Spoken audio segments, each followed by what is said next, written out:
Welcome to Andhraprabha. నేను నాగేశ్వరి. లోక్సభ ఎన్నికల్లో భాగంగా 5వ దశ పోలింగ్ మే 20న జరగనున్నది.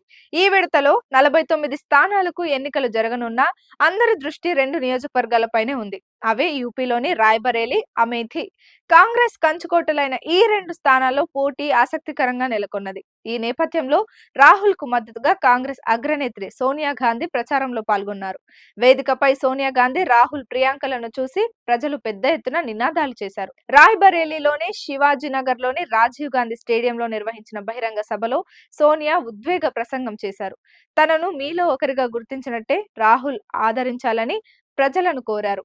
తన కొడుకు రాహుల్ ను అప్పగిస్తున్నాను. రాయ్‌బరేలీ ప్రజలను రాహుల్ నిరాశపరచడని అన్నారు. రాయ్‌బరేలీ ప్రజలు తమ కుటుంబ సభ్యులని వ్యాఖ్యానించారు.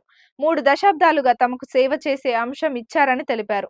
రాయ్‌బరేలీ, అమేథీలను ఎప్పటికీ మర్చిపోలేనని అన్నారు. ఇక్కడి ప్రజలతో తమకున్న బంధం గంగామాత అంత పవిత్రమైనది అని పేర్కొన్నారు. పేదలకు సేవ చేయడమే తన పిల్లలకు నేర్పించానని చెప్పారు. రాహుల్ గాంధీ మాట్లాడుతూ రాయ్‌బరేలీ ప్రజలతో తమ కుటుంబానికి 100 ఏళ్ల అనుభవం ఉందన్నారు.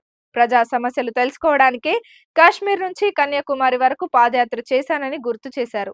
లోక్సభ సభ్యత్వాన్ని తన ఇంటిని లాగేసుకున్నారని ఈ సందర్భంగా రాహుల్ గుర్తు చేశారు. దర్యాప్తు సంస్థలు విచారించినా తాను భయపడలేదన్నారు. కేంద్ర ప్రభుత్వం ఇంటి నుంచి బయటకి పంపినప్పుడు దేశ ప్రజలు అండగా నిలబడారని తెలిపారు.